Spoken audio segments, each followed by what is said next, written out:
But I asked them, I literally asked them, how do you prefer feedback? And by the way, That's great. just to throw this out there, no one ever selects the feedback sandwich. Yeah. No one comes to me and says, I really like feedback. No one orders that. Yeah. No one orders it. I have had someone say, I kind of like a tostada. Just give me a little bit of love at the bottom before you pile it on. I love that. That's great. Most people say they want direct feedback. Yeah. But what I've noticed is that direct feedback it has to have trust from the person giving the feedback. So as we have that feedback, they trust me. And then second, that they know that feedback is there to help them. I'm not giving them this feedback to better myself or something else to make me look good. The feedback is for them, and they can believe that because we go back to A, and that they trust me. So that is I have their best interest at heart, and that has to be at the foundation of feedback. Welcome to the Coachability Code podcast. This is your host, Jordan Ring. Coaches, you ready to be coached? Let's go.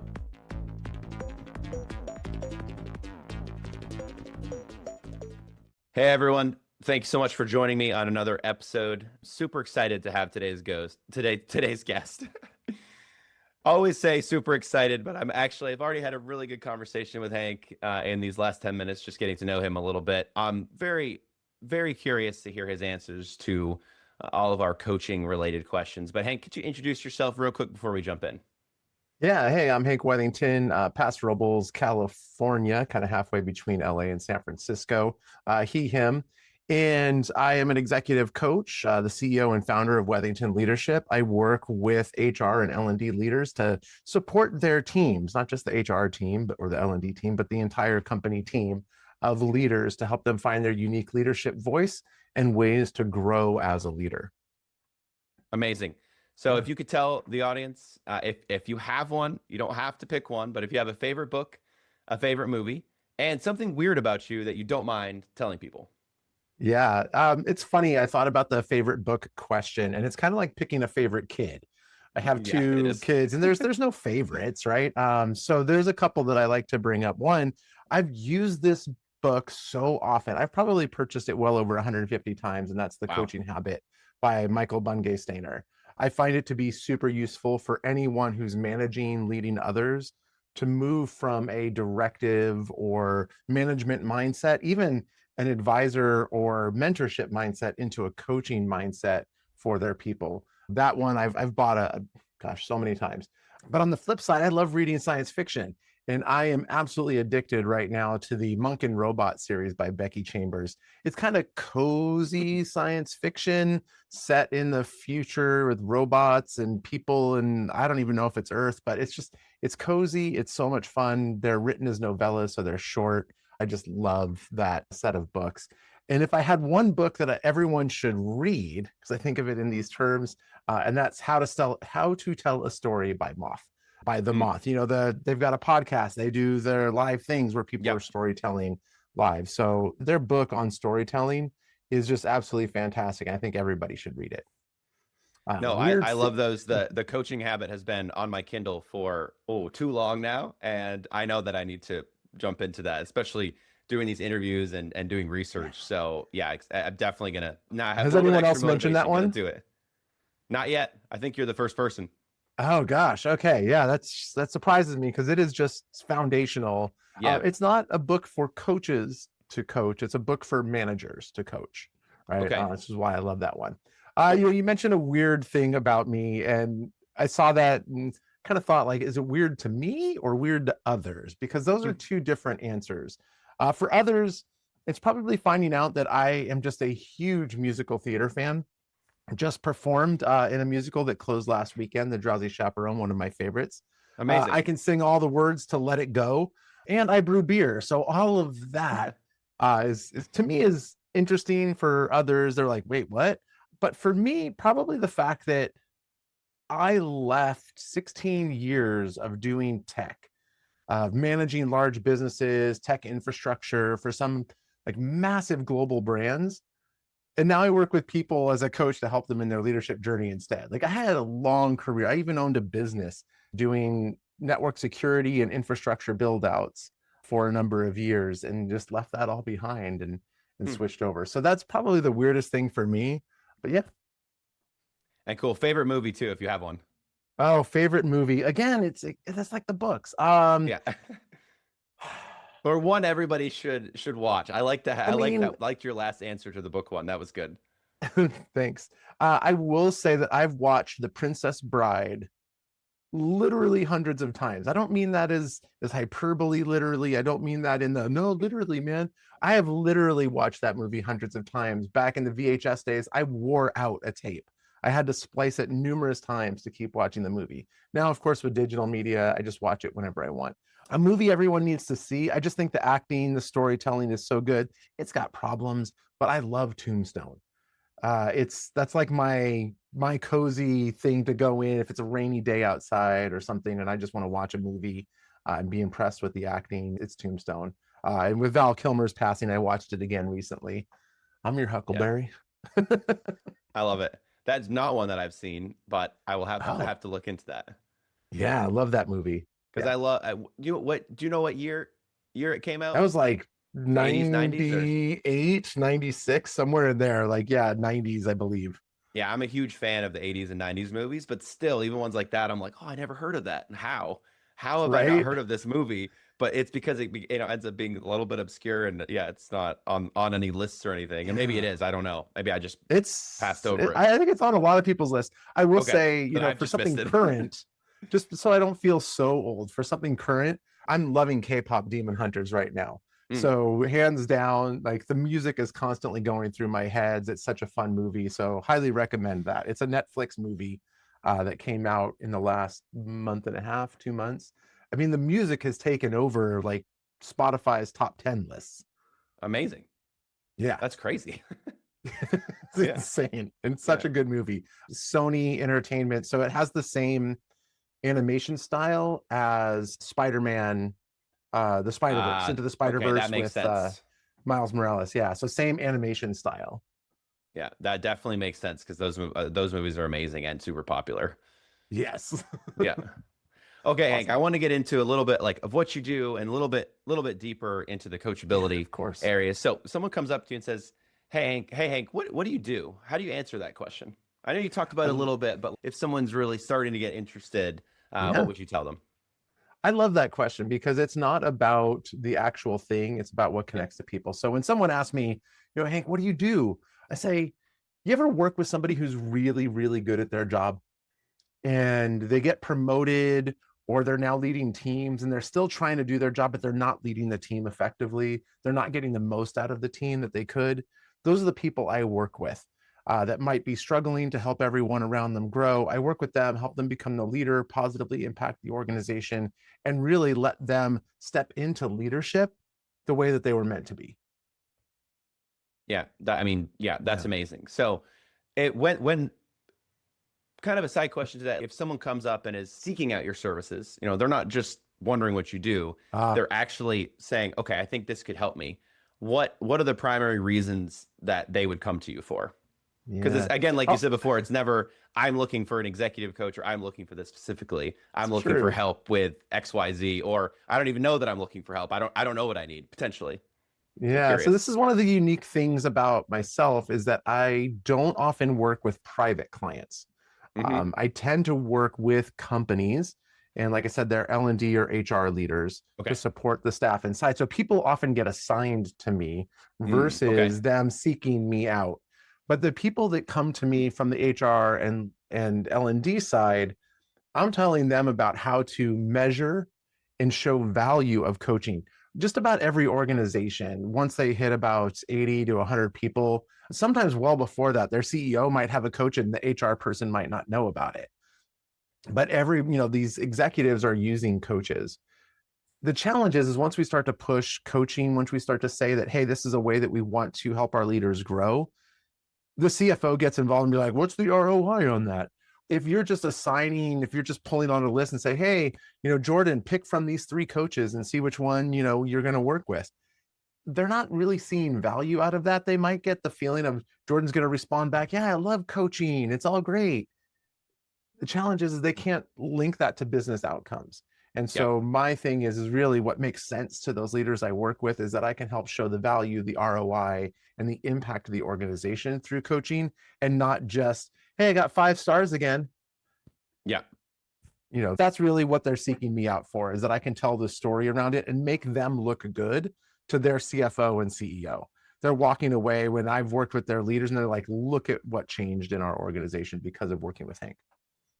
Yeah. And to me, that makes so much sense because if you're having that coaching on an individual level, you're coming to a stage of, I know why I want this and I'm going to get the ROI out of this most likely. But that's interesting when you think of it from that more business standpoint. Because how do people know they're going to get the value out of that? And maybe they do need to have that discussion. So I think that's very interesting. Yeah. Yeah, and I came from an L&D background. I was the head of Yep. L&D for an agency, and my CFO challenged me on proving value of some of the programs, including my coaching programs. So I had to create ways of tracking that value and put in the ways of working so that we understood it. I was lucky enough to work with a couple of great coaches that helped me see it, but at the same time, they're looking at it from their perspective. Yeah. I need to look at it from the business perspective. And so I take that learning and say, here's how we communicate the value to the CFO, to the CEO. Yeah. And I'm really curious about that too. What are your thoughts with that in terms of, did you have any negative thoughts, or was that like, I don't really want to turn this into something that I'm spelling it out versus like, oh, I wish people would just get the value. Because I think that would be my first thing. It's like, I can see the value. Maybe I can have other people tell me the value, but now I have to spell it out. And maybe it doesn't minimize it. Maybe it helped you, but I'm just curious if there were any thoughts that kind of went along with that. Like, I wish I didn't have to.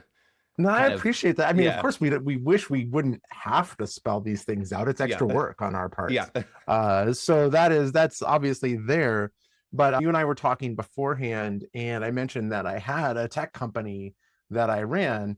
As I left that behind, I owned a tech company. I guess I said that at the beginning. And as the owner of that company, I had to understand the value of the programs we were running. We were small. I think we maxed out at about 5 people within the organization. So I'm not even talking, 100 people or something, but still, anytime we were spending money on something, I had to look at it and say, was this going to bring us the value in return for what we were spending? So I was used to that way of thinking, even in my IT infrastructure days, working at an agency and saying, hey, this is the amount of servers we need and everything else. I had to show why that was a value to the company and that we couldn't just get by with a minimum. So I was used to thinking in that way. So when I moved over to L&D, it was different than the way that like my HR leader was thinking about programs, which is just very people focused. And I love the people focused, don't get me wrong. But I understood that there had to be both if we were going to make sure that we had the support from leadership. I mean, and I love that too. I love the balance of perspective there of not just being about, okay, here's some programs we can do for people and we hope they work. Well, you're coming in and saying, we're going to actually look at this and see if it does work, right? Like I love thinking about the balance in that way, because I think that's something all coaches need to be thinking about. It can't just be like, I'm doing this because I think this is the best way forward, right? Having that data behind there can be very helpful. So I think that's very interesting. And the company, in my case, the company is paying for this person to be coached.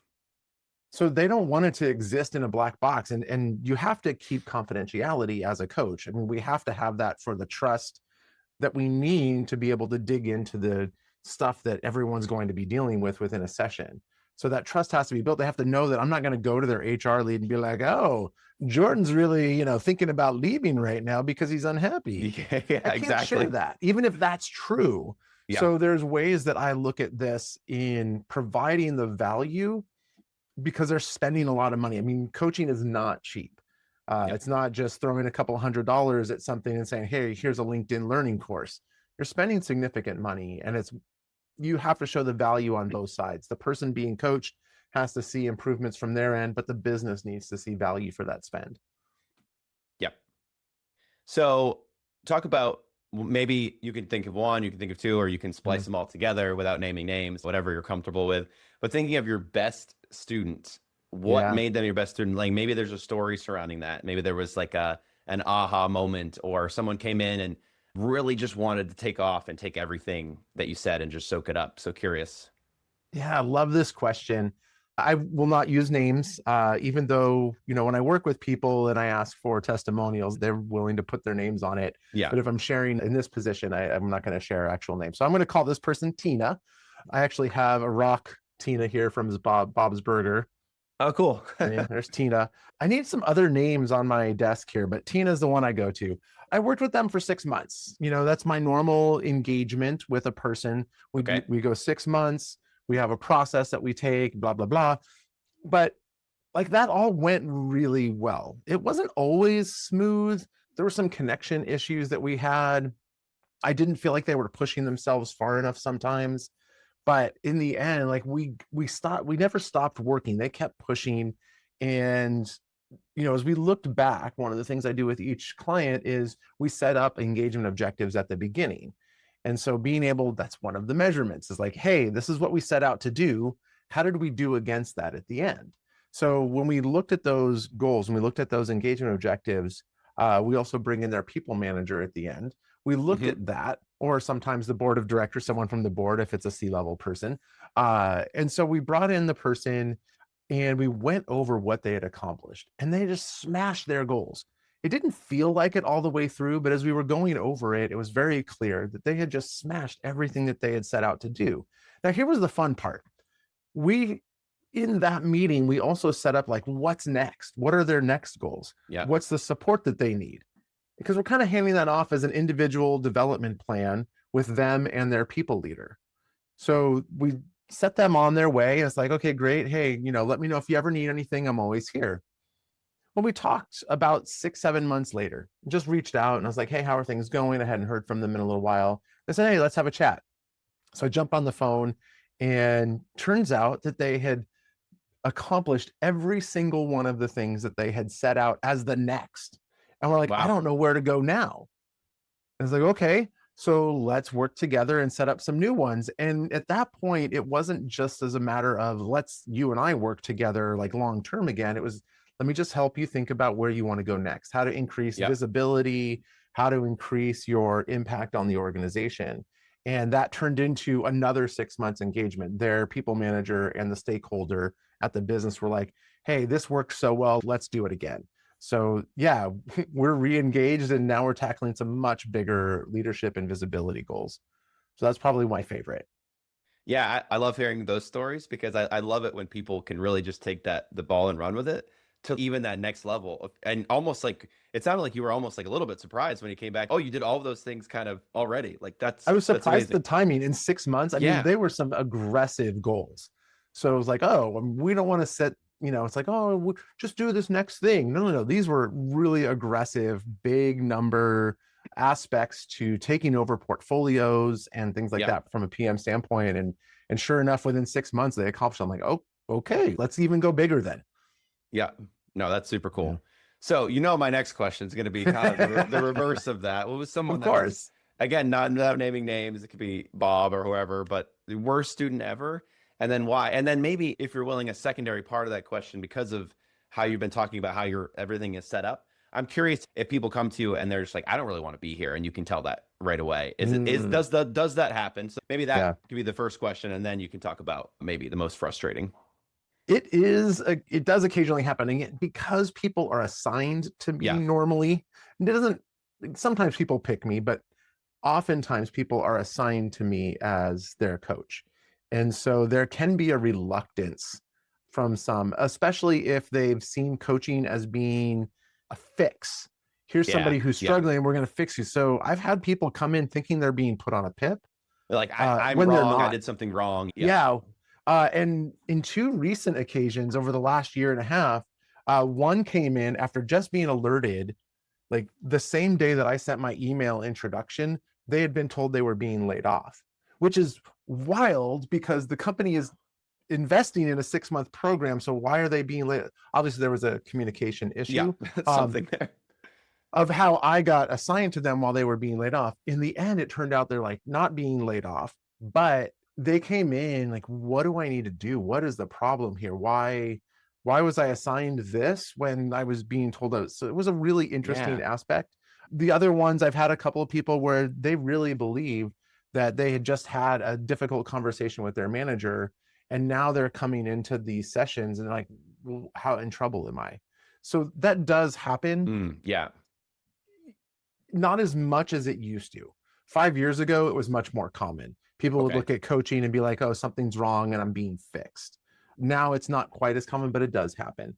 When I think of that, there's no worst student. The ones that I Of feel, course. yeah, the ones that I feel like where something happened, we can always look back and say, here's where we got off the path. And so Yeah. if I were to say, the client's name was Jim, we started off pretty strong. We had a good connection. I felt like there was a lot of trust. And I pointed out, as I do with every single one of my clients in our first session, that around month 3 or 4, things will probably start to get a little uncomfortable. It's not as much programming from my side of like, hey, this is where we're going. Now you're having to come in with things that we can work on, but there's also a lot more experimentation. So there's a lot more failure or mistakes or things that just didn't go the way you wanted. If people don't like the failure word. And sure enough, I could see that there was a couple of setbacks that were making them uncomfortable. They had moved a few meetings around with me. So instead of our normal every other week timing, it was now becoming every 3 weeks, every 4 weeks kind of thing. And it just kind of moved around. And then they missed one and there was no communication and they weren't answering emails. I was like, okay, what's happening? Eventually I had to reach out to the sponsor and terminate that aspect because they're paying me. So I'm like, hey, this person hasn't shown up. They're not answering emails. They got involved. They tried to get them to answer an email. And in the end, while they loved the conversation, it was, they weren't ready to do the work. Is really what it turned out to be. Yeah. And to be fair, there was a lot going on in their life. There was a ton of things happening that were not work related. And it made it difficult for them to focus on trying to take these steps and be better at their work, look at those objectives. And look, I'm happy to take a look and say, like, how can we help with this aspect in life? We're not two different people. We don't exist as a work person and as a non-work person. We're one person. We can put on a little bit of a mask at work, but at the same time, if something's going on in life, we have to balance these things out. So I was willing to work with them, but in the end, they just needed to focus on the things that were going on in life. And I felt bad that we weren't able to complete and finish out. So yeah, it kind of just ended there. Yeah, I'm curious with that too, because all of us coaches know that, yeah, those things can happen and they do happen. Curious if there was any takeaways from that for you after that. Was there anything you changed? Because I always wonder myself when those type of things happen, what was it? What did I like? Was there something I did wrong? Did I miss something or did I cause something? And I don't think we should dwell on those questions, but Right. I think they're worth asking, right? Especially as coaches, we know that we're always like thinking of how we can improve and do things better. So yeah, curious if there was anything that came away from that. The life stuff came up in a couple of conversations and they always tried to move past it. And I allowed that conversation to move. So I was like, oh, okay, let's refocus here. And I probably should have been, and I do this now. It's like, I'm much more cognizant of us being a whole person. I've always believed that from the beginning, but because of that value sell, sometimes I too want to focus on what we're trying to do as the engagement objectives and put up a small barrier, not a large one, but put up a small barrier sometimes between the personal stuff. Because, hey, Yeah. we have a job to do. Yeah. But that barrier doesn't exist anymore. At least I tried not to have it exist. I'm not saying I'm 100% great at it. Yeah. But we bring in the life stuff. And so I'm a little bit more verbal now. I'll push against, hey, but that's life. Hey, let's work on these things. I'll push more against that now. Gotcha. No, I love that. I think that's great. And I asked that is because as I'm having these conversations, I think it's fascinating how we as coaches can grow and learn as well. But so with that, have there been areas in your life where you've been coached? And then also with that, how has it helped you become a better coach for what you do? Yeah, it's interesting as you say that. My coach training was through CTI, Coactive Training Institute. And within their course of programs, there's one called Balance. And it's really about perspective shifting. Their training is like, oh, you try to come up with 8 different options and which one are you committing to? And oftentimes the client will mix and match and come up with something all fine. Like it's all about perspective shifting. The challenge I had was that I thought that was one of my superpowers, of being able to shift perspectives for people. Where this showed up was in that course, I almost quit. I was so frustrated by the course. And I brought that to my coach later on. We were talking about my process of going through my coach training and everything else, and where I struggled, and sometimes, what comes up. And what he said to me kind of blew me away. After sharing about the struggle with that course, even though I think that perspective shifting is my superpower, he said that it was my attachment to a perspective that was getting me. Is I thought like, hey, you just gave me 8 perspectives. I know which one's right for you. And I got attached to that. And I'm trying to push that aspect instead of being open to anything. And during certification, this was years ago, but there was a person in my course, it was early on, and they were sharing their story and what they were being coached on in the session. And what they came away with is their next steps. I was so frustrated because I'm like, that's not enough. You're not doing enough. What are you talking about? You need to take more steps. And what I didn't realize is how much I hurt my clients in that process, in not just allowing them to take the steps that they're willing to take, that I'm trying to push for harder things. That is a perspective that's about me and not about the client. So it was that I had to be coached on that. I'm still, like I said earlier, on a couple other things. I am not perfect at this. I certainly do a better job nowadays. I'm not cured for sure, but I don't put that perspective in there as much as I would have before. There are times I have to, after a session, meditate or do something to be like, I'm really frustrated. But in the moment, hey, you want to say, I want to lead as a micromanager. Great. How's that working for you? I don't care. Like, I do care about you and the people, but how's it working? Like, let's become curious instead of making judgments about it. And I know as coaches, we're not supposed to be judgmental, but that's the aspect of where I was connected to a perspective. Yeah. And what you just said right there made me think it's a balance too, because people are coming to us and you're working with people that need a little bit of advice. And yeah, you're curious and you're asking the questions, but you're still their coach. You're still somewhat holding a hand, even if it's like a pinky or something. You're like, okay, come forward like a little bit. And that was one thing my health coach did very well. He had a balance with this. I shared on some other episodes. I've been working with a health coach over the past year. Okay. And it was very much what you said about making sure I was open to the steps that I was taking, and almost that it came from me.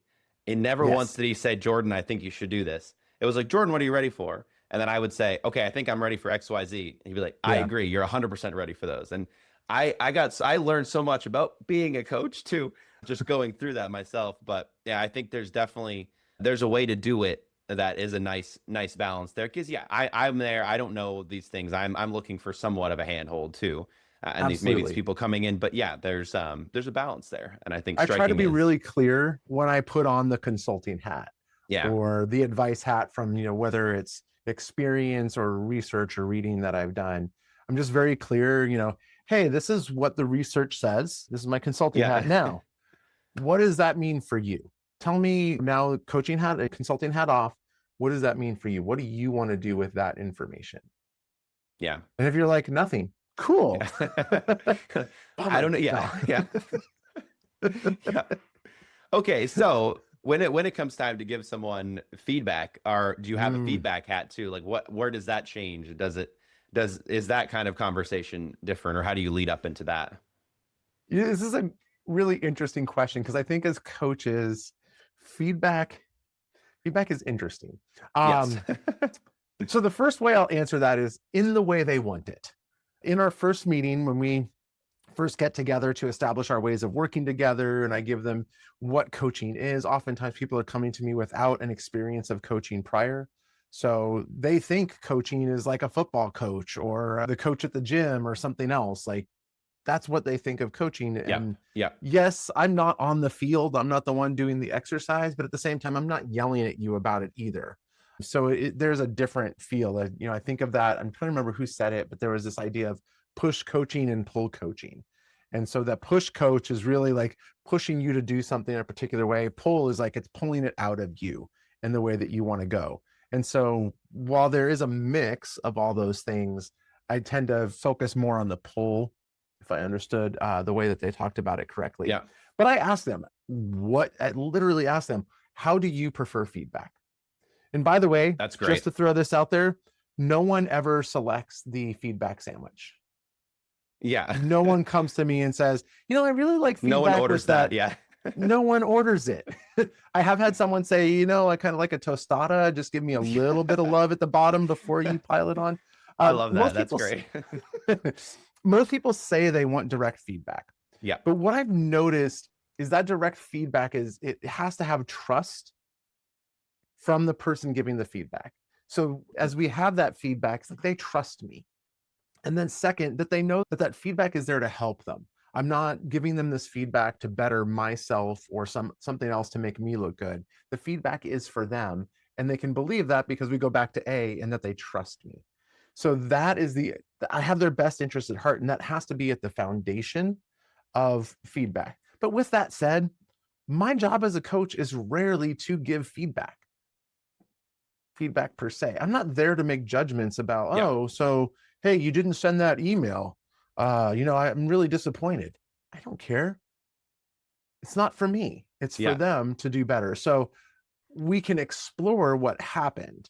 I can share with them what I see as a perspective. I do a lot of presentation coaching depending upon the time of year. So when people are doing pitches or they're getting ready to do a presentation, I can work with them as well. And so one of the first things we do is I ask them what went right and what went wrong. Yeah. What did they see? I'll have them record themselves, and they have to find 3 things they did right and only 1 thing they did wrong. They can't find 10 things they did wrong. Let's focus on 1. And then I will share what I saw from my perspective, and then we turn it back to them. So here's my perspective on it. What do you want to do with any of these things? It's not my job to say like, hey, you did these 10 things wrong, now go fix it. And in the inner game of tennis, in that book, he talks about the fact that focus on one thing. That's why I tell people, let's focus on doing one thing better. We can be excited about the 3 things you did really well, but hey, let's try to fix this one, and then we can worry about the rest. Sometimes focusing on the one takes care of 3 other things. Yep. But what in the inner game of tennis, he talked about, he'd see someone's forehand stroke and he could break down and see 10 things they're doing wrong. But if he gave them all of those, what happened is they got inside their head. If you think of like basketball or baseball pitchers, the yips, where once this is muscle memory, they've been playing basketball or baseball since they were little children. There's muscle memory there. So what happens when someone gets the yips? Simone Biles talked about getting the yips in the Olympics that she pulled out of. She was in her head. She wasn't following her muscle memory. So we don't want people to get inside their head because now they're thinking about the 10 things instead of being present. So I just want to give them one thing to work on. We work on that and hopefully it gets better. But I'm not there to give like direct feedback. Pretty rare. No, I love that. I love the redirect of that question because that's something that I don't think anyone else has shared it in that way yet. But that makes a lot of sense to me as a coach. And as I've been coached as well, I would say that's been my experience of, and not always. I've had some. Sure. I play paddle. I don't know if you've ever heard of that. It's pickleball? It's similar. It's basically like squash and tennis put together. Okay. But I get coached in that as well. And I've had some coaches like that's the wrong way to do that, like direct feedback, like right away. Whereas I've had some really good coaches are like, hey, I'm going to work with you on this. And then, we're going to progress. And even ones that come up to you, okay, Jordan, what do you want to work on today? And those, to me, that's where you can tell like the capacity of a coach for helping me is the ones that are going to ask those questions, see where I'm at, see what I need to work on. Yeah, I love when coaches have that sense and are going to jump in and directly share all the things I'm doing wrong, because I know some of my friends who get coached every week. And it's difficult. They're in their heads. If I do coaching every week and try to get better, then I'm just in my head and I play some of the worst I've ever played if I'm doing that. But I think it relates to in other areas as well. If you're constantly just hearing all that you're doing wrong, how are you processing it yourself? What are you thinking about? How are you taking that information? So I was just about to ask you, like, what happens when your coach says, hey, I see that you're doing this wrong? What happens for you when Jordan, I see that your serve is really bad. You're doing these 3 things wrong. What happens in your head? Yeah, it's immediately like, you have that immediate sense of you feel bad about yourself. Like I feel bad. And then I'm like thinking, but I learned it this way, or you start to get defensive, right? And like, Yes. but I'm not terrible. I taught myself it this way. And then, then the Yep. walls go up, right? Then the walls go up, and you've become defensive. You're justifying your process. The walls come up, and we no longer have a two-way communication. Yeah. And that right there is the reason that feedback, especially, anywhere, but I see this all the time when leaders are giving feedback to their people, they rely on something like the crap sandwich, but people are just like, what? And so we justify, the human brain can justify anything. Yeah. We can't deal with cognitive dissonance, so we justify our way out of cognitive dissonance, even though we can hold these two ideas that are completely opposite each other in our heads at the same time. We can justify the heck out of it. So yeah, don't put people in that position. Yeah.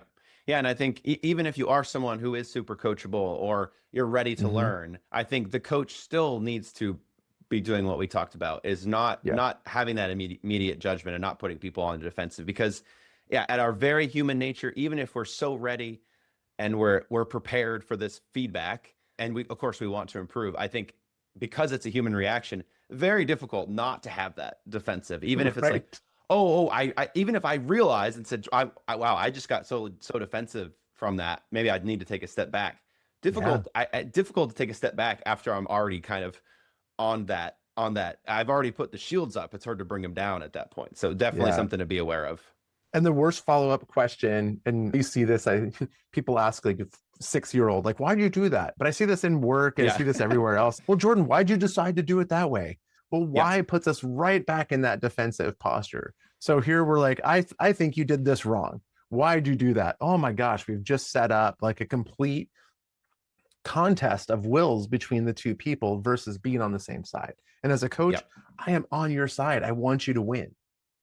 So let's make sure that we're doing the things that are going to help us in that process. Yeah. So I love to ask this question too. It's a little bit different, but really curious. What have you done, if anything, if you've had to do anything to grow your coaching business? Have you just been able to do it, or do you depend on referrals? Like, maybe just explain a little bit more about how it works too. Yeah. Look, anyone who is out on their own, running their own coaching business is constantly thinking about building their business. Yeah. If you've got a good set of clients, you're still thinking about like, what if they leave? So yes, constantly building my business. When it goes back to what I talked about earlier, is trying to show that value in ROI, because the people I work with are concerned about that most of the time. There's a lot of HR leaders that are just like, hey, I just need to solve this problem. I don't care about the ROI on it. Well, great. We can solve that problem, but let's work to make sure that you're getting value out of this. So as long as I keep staying in there, I'll be clear, my coaching business, 100%, I've only had one client over my years that has come to me through LinkedIn or Slack that I didn't know or wasn't a referral. So I either know somebody, have met them in person, and we move forward from there, or it is a direct referral from somebody who's worked with me or trusts me, and it comes out of that. And I think because it is such A, it's an expensive investment, but B, there's so much trust required that you're not just going to be like, let me find, and there's so many coaches, right? I was reading something recently about since 2020, the coaching schools have added like 10,000 coaches or something like that. So the market's saturated. Oh no, it's not saturated, because everyone wants to coach and not do the business building work. I don't want to do the business building work either, but we're out there, and I go to events like with Culture Amp, their Culture First events. I speak at things like the Bamboo HR conference that happened back in May. I do a variety of things, do podcasts to make sure that I am showing value along the way. And then if we have a conversation, we can build a relationship. It's never a direct, hey, Jordan, I see that you just got promoted. Want to chat? No, we've got to build a relationship. I'm a relationship-based person. No, I love that. Definitely can relate with that too. And I think, if anyone's listening to this and maybe they haven't started their coaching business, but going into it, it's important to be thinking of the marketing ends too. And yes, you can do the relational piece, you can do all those things, but you still need to be putting yourself out there, to going on podcasts, whatever it is you're going to end up doing. Absolutely. You can't just expect clients to come to you. And if I feel like it's worth it to, it's worth it to work on whatever aspect you need to work on. But especially with people in my business and what I do as a ghostwriter, I don't know how I'd be able to do what I do without some sales background, because I'm getting on a call with people and yeah, it's relationship building. I'm talking to them about what I do, but I need to be confident in what I do. And I need to have some of those. Yeah, it's not salesy sales, but Yeah. I need to share those things in a way that they understand and feel Yeah. comfortable, and they have the trust that I can do that. So Yeah. If you're going to it's ghostwrite for important. somebody, I mean, the trust that I have to have in you to not only capture my tone and language and the way that I show up, like I have to trust you that these are going to be my words. Yep. So that relationship has to be there and be built. So you're solving a problem for me. Yes, we can talk about the problem that I have and the solution that you are, but without the trust aspect, we're just not going to get anywhere. There are other ghostwriters, there are other coaches to go Yep. to.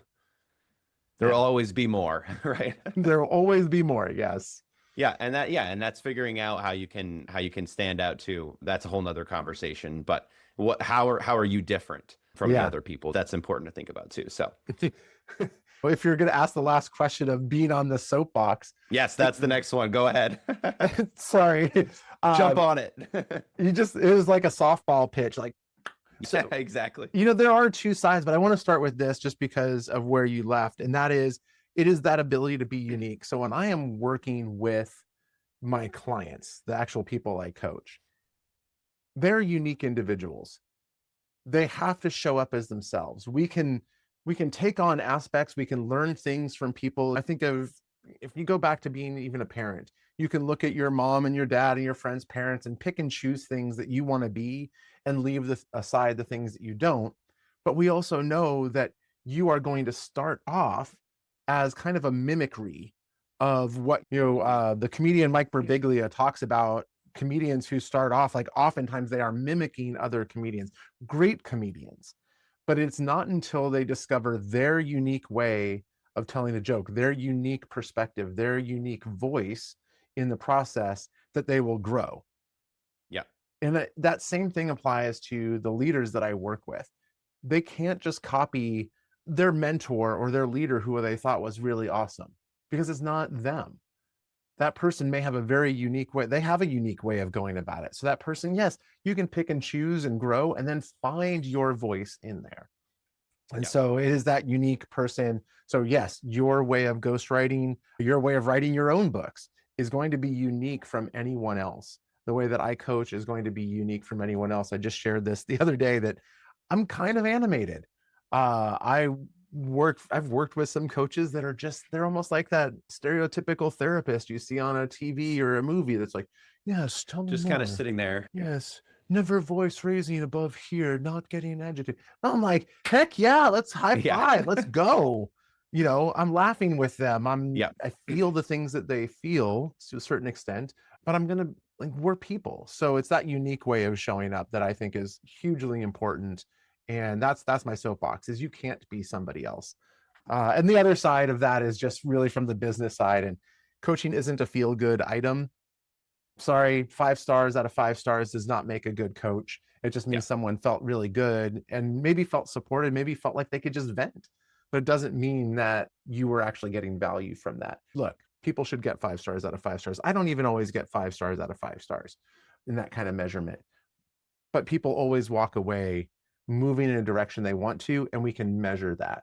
And I think that's hugely important. And there's too many HR, L&D leaders, stakeholders who hire coaches and just don't have the time or effort or mentality because they're so busy. Like, I'm not putting a finger at them and saying that they're doing a bad job. They're just like they just want to check busy. the box.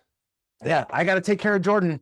Jordan needs a coach. Okay, because I got 5 other things to do. So it's not I just want to help them get the value out of it, take that off their plate, and help them see stuff. I've worked with an HR leader recently that I wasn't even on her list. I'm not going to be a coach for her organization, but she's now asking really tough questions of the coaches she does work with to get value out of it, because it's important that she show that to her CFO, especially right now where everyone's pulling funds. Yeah. So to me, that, like, what you just said there is a good reference for coaches, is know how you're different, but then know the value you provide too, and be able to clearly state that. And I like how you do it in that fun, like, upbeat way. Like, this doesn't have to be like a therapist session. Like, not that there's anything wrong with therapy, but it's different. Love therapists. Yeah, 100%.